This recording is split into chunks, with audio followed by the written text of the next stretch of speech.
I see. Yeah, that's another thing I want to ask you about, these predictive powers and these DNA changes and just how reversible are they and what have you found to be really helpful? So it sounds like stress reduction can be a huge help.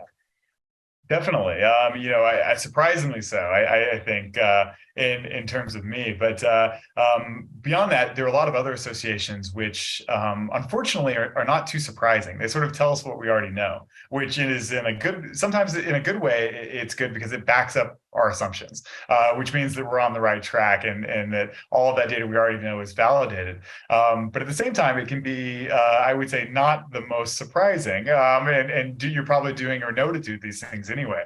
Things like getting the proper amount of sleep, things like being metabolically healthy and doing physical activity. All of these things have been shown to associate with better biological aging, including things like not drinking, not smoking. We know that, again, all of those are associated with better biological ages.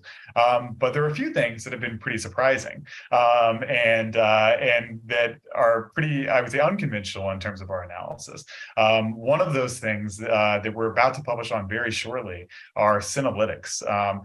For those of who might be listening who don't know about this idea of senescence, these are sort of these cells which sort of pause. They're still alive, but they're not metabolically active, and they do this to prevent damage in the cell from proliferating a lot of the times. And whenever they're sort of paused, they sort of sit there and secrete a lot of inflammation. Some people call them zombie cells, but they start this process of inflammaging where they just sort of secrete inflammation, and it's been associated with a variety of negative diseases, including osteoarthritis, cardiovascular disease, lung fibrosis, a lot of neurodegenerative diseases. And so this is one of those hallmarks of aging. And so people have really recently started to implement strategies to clear these cells from the system.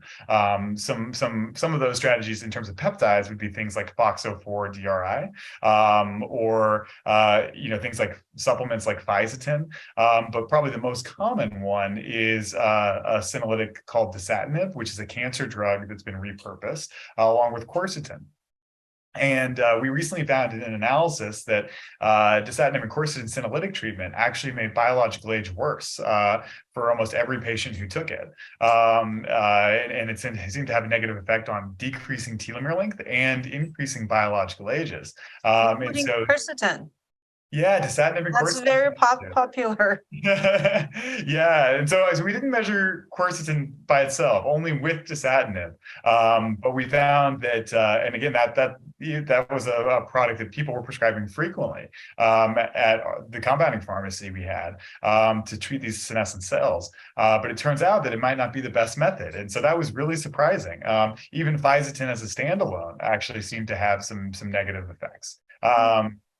And so that was really surprising. One of the other big studies that we're about to publish very soon with Stanford is a comparison of twins, one twin on a vegan diet, the other one on an omnivore diet. And so we looked at both these twins were split into one group or another.